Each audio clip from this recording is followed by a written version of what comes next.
Thank you for joining another episode of Tried and True. On this episode, we're going to discuss one of my favorite trends that's currently happening in the fashion landscape. Yes, all of them are my favorite trends. I would not be talking about it if it wasn't my favorite trend. And let's see if you can guess this one. I mean, maybe not so much for me. I mean, the moto jacket, I think, gives it away, but you could probably tell from this. It's Y2K. I like to call it, hit me, baby, one more time. Or early odds. Don't laugh at my singing. In this episode, we're going to discuss the history of the trend and how we're seeing it pop up in modern times on the runways and how we're seeing it in the streets. Right now, we're seeing so many people thrift and call it vintage shopping. It's 20 years, so it's vintage, which kills me. But we're gonna talk about how to style any of those finds that you have. So we're gonna go through runway, the history, and how to style these looks. Now, let's get into it. So Y2K wasn't just a tech panic, it was a fashion reset.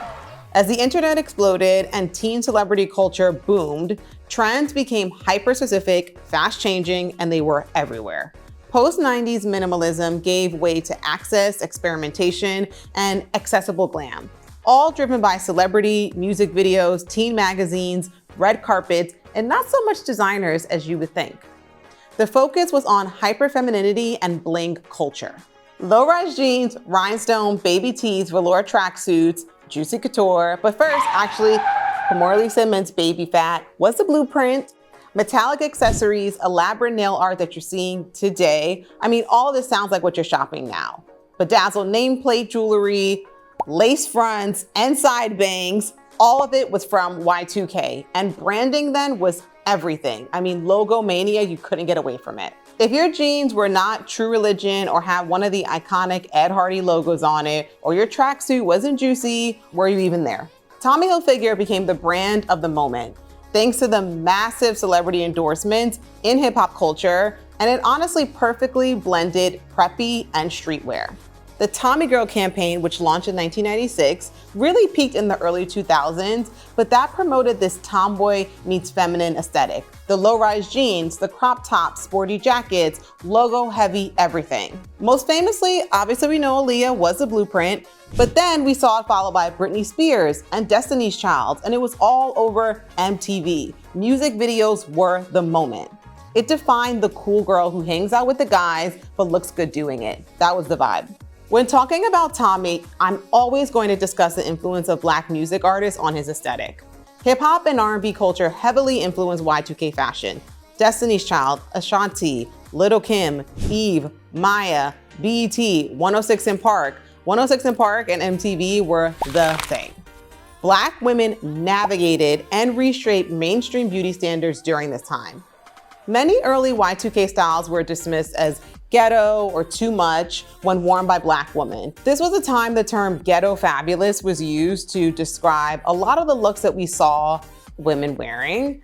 And the styles that we saw them being labeled as ghetto fabulous were later worn by these it girls at the time, like Paris Hilton and Lindsay Lohan and so forth. Even video vixens in hip hop and R&B videos modeled the trends we see surging, such as low-rise jeans, two tops, high heels with street clothes. And honestly, discussing the resurgence of trends from the early aughts without acknowledging the influence of Black culture is not possible. One key moment was 2 years prior to the birthday dress worn by Paris Hilton that sent fast fashion retailers into a frenzy was the chainmail top worn by Lisa Ray. What can be referred to as the golden age for performance-based brands, as brands like Lululemon, Athleta, Fabletics saw a huge spike in sales. Adidas started tapping into collaborations with designers like Stella McCarthy and Yohji Yamamoto. Fitness fashion wasn't just for the gym anymore, it became a reflection of an overall active lifestyle, popularizing the idea that athletic wear could be worn outside of the gym. Designers like Virgil Abloh for Vuitton and Off-White and Riccardo Tisci for Burberry have seamlessly blended athletic elements into their high fashion collections, proving that athleisure has a place on the most prestigious runway. And Gen Z and fashion cycles love irony, nostalgia, and chaos, and the early 2000s give all three.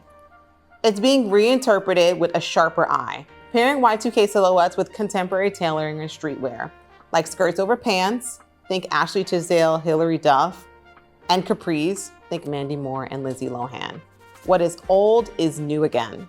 Today's version of the aughts trends plays with the camp, humor, and hyper girliness of the era without taking itself too seriously, especially the odd layering trends that likely evolved from boho meets grunge layering in the late 90s.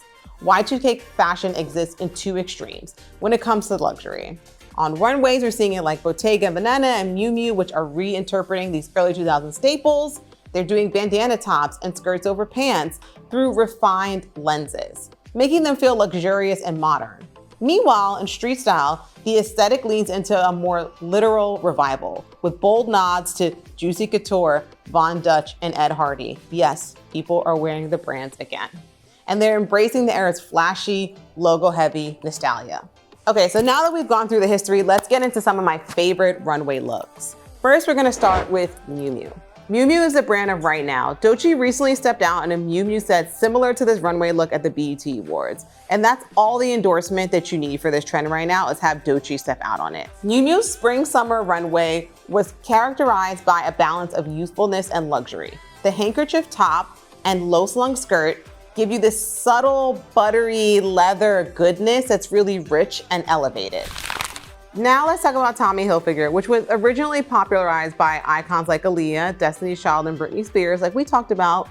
And that Tommy girl look was fused with this sporty prep and pop star look. It had a pop star edge to it. Think low-rise jeans, bandeau tops, varsity jackets, and red and white blue logos. It captured a distinctly youthful, confident, and all-American attitude that felt equal parts casual and cool. Tommy Hilfiger's spring show continued to weave the Tommy girl aesthetic and updating signature attitude for a new generation. The core elements of preppy, Americana, and sporty silhouettes mixed with the youthful energy remained intact, but they're reimagining it through oversized rugby shirts styled as dresses, varsity jackets, and pairing it with sleek tailoring with logo-heavy looks that are not just a nod to nostalgia, but also speaking to today's streetwear sensibilities. Now let's get into Sandy Liang. Sandy Liang has been redefining the era of the cusp of the working girl, strolling to her downtown job with the perfect mix of girlhood and businesswoman. She's posh yet feminine. Tailoring was evident throughout the collection, and the early aughts were brought into a version of luxness that marries kitschy and clean. So now let's get into Bottega Veneta, which I think is really exciting to see designers that are really known for their luxury and to be elevated brands leaning into this Y2K aesthetic. This look really stood out to me because it was able to do the pants over skirt, but in a way that still felt elevated and luxury. I mean, look at the hemline. When you think of skirt over pants, we're usually going for a more shorter hemline on the skirt, but I love that they did a modest look to it. It's like a sophisticated spin on this Y2K. And then it also stayed true to the look because it had this baggy, oversized top to go with it. This is something that I definitely would invest in because Y2K for me takes me back to a time that maybe wasn't my best, but this is a way to lean into it at the stage I'm in right now. So I'm sure you've seen the girls like Kaya Gerber and Bella Hadid wear this skirt over pant, which we saw everywhere lately, but it started in the Y2K era. And the cool thing about this, I think, is that it's able to mix preppiness with this little argyle print with the it girl pieces at the moment. Now, I want to get into some of these pieces that I know are going to feel like real throwbacks for you. And I'm going to start with one of my favorite items. This is this Juicy Couture pink velour sweatshirt. Turn it around and it has the classic juicy rhinestones on it. Now, if this doesn't scream Y2K fashion to you, I don't know what does. And you literally are seeing girls now wearing it head to toe. So we talked about Tommy Hilfiger and the Tommy girl moment that was happening in Y2K fashion. And this is a new edition. It's the relaunch of Tommy girl that just came back out. So that tells you how much the girls were thrifting it. They needed to start producing it again. I mean, it has this classic Tommy girl on the back. And even the cut of the short is just a quintessential Y2K like boy cut short pants, which I'm going to try on a little bit later for you guys so you could see how to style it now. But when I tell you Tommy girl is back, Tommy girl is back. Okay. Yes, bandana tops are back. I know anybody who is in my age group, I'm not going to say my age, has worn this top, owned this top, and probably wants to throw away any photos of them in this top. And I don't think I would dare to wear this now, but maybe I would.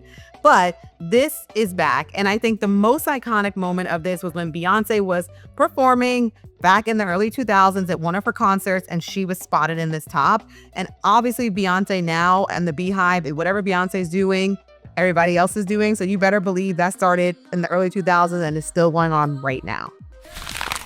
Okay, so here is my Ed Hardy revival, the little Ed Hardy on the butt. Cute, no? I think it works. So to me, this is very my version of Y2K. I'm very comfortable in this. It's a little bit oversized and baggy, so I feel really relaxed and cool. These are my classic Prada flame shoes that I'm obsessed with and like will wear and keep and preserve because they're just so special. I don't care if they come back or not. They're one of those items that you can pull them out and they're always gonna be conversation starters.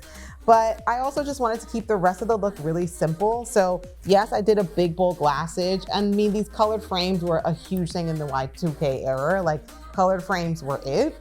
And I thought it was really nice to have just a hint of yellow to play off of the red that's throughout the pocket and also on the shoe.